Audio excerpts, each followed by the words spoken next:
Software development today is primarily done with object-oriented programming environments and languages. And working with object-oriented programming is like building with Legos blocks.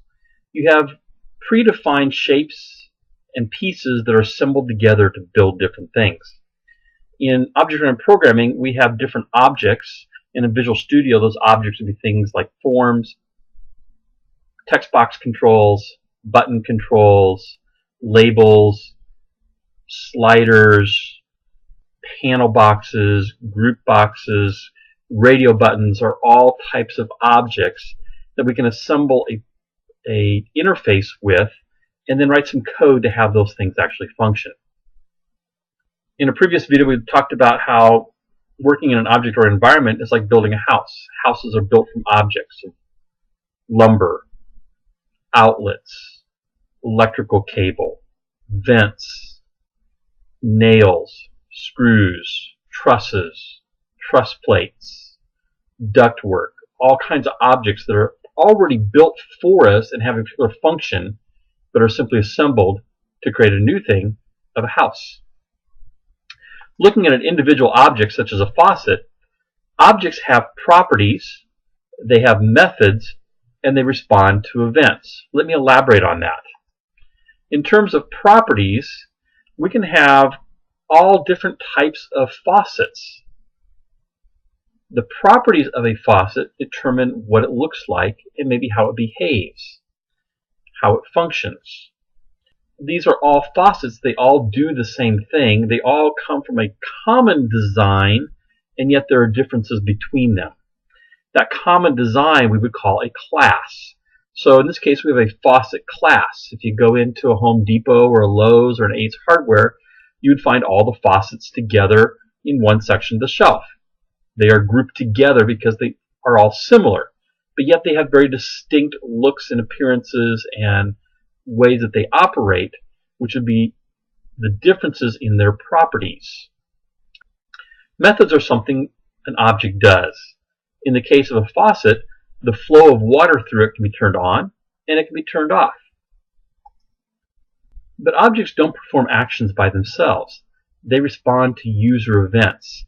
A faucet doesn't turn itself on or off. A user or the homeowner turns a handle to turn the water on or to turn the water off. That is an event, that turning of the handle.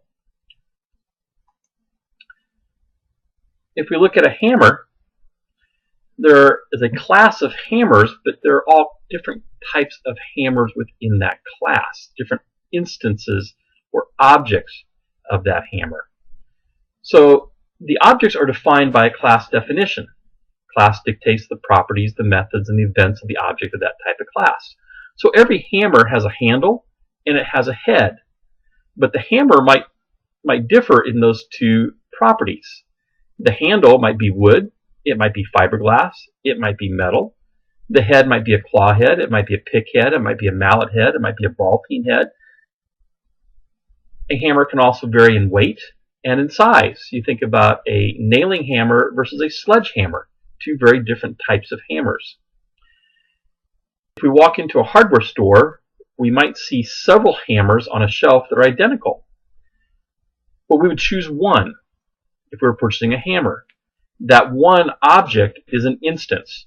So there are several instances of that hammer in the hardware store, and each one is a separate instance, but they all have the same definition. In terms of an automobile, automobiles have properties. I can describe the make and the model and the color and the year and the tire size, what the hubcaps are like. I can describe the grille, how many doors a car has, how long a car is, whether it has a sunroof or not, and I can even give you the license plate. If I describe a car well enough, you could probably go out into the campus parking lot and find my vehicle by the description I give. But my car might look very different than the car next to it, yet they're both cars. Cars also have methods. There are things that cars do. They can accelerate. They can brake. They can steer right. They can steer left. They can idle. Those are all methods of the car.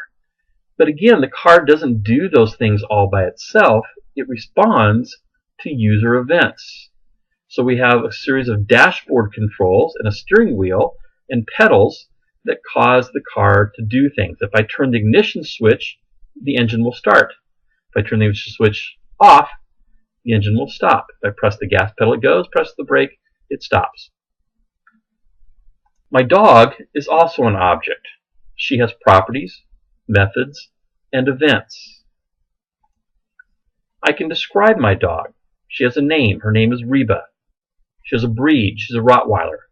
She's female. She's black and tan. She weighs about 110 pounds. She wears a red collar. She has an ID tag number. She has a birth date. She has a temperament. Those are all things that would describe her and would differentiate her from another dog, even another Rottweiler. She also has some methods, things that she does. She eats, she sleeps, she runs, she might bark or growl, she can sit. She knows some commands such as shake hands or high five, or one of my favorite commands is to point at an object such as a tree or a bucket or a table and tell her to go around it, and she will walk around that object and come back to me. Sort of like a boomerang. But she also responds to events. When she smells food, she usually comes and begs, or she might drool if I'm eating steak. When she hears a doorbell, she runs to the front door. Even if that doorbell is on the TV, she runs to the front door. She knows various commands, such as sit, down, shake, high five, and she responds to those with the appropriate event. If I grab her leash, she gets really excited because she knows she's going to go for a walk or go for a ride, two of the things she loves to do. She also responds even to time. When it's 11 o'clock at night, she tends to go to bed. About 10 o'clock in the evening, while I'm watching the news, she sits in front of me and looks for me to take her for a walk. So she responds to certain times of the day, certain events around her. She barks at people who wear a cap or a hat. Don't know why, but something she does. She responds to that visual event. So in summary, classes are defined by properties, methods, and events. And the use of those objects or that class definition, each use of it is called an instance. So if I put 4 buttons on an application, they all belong to the button class, but they are all instances of that button or that button class.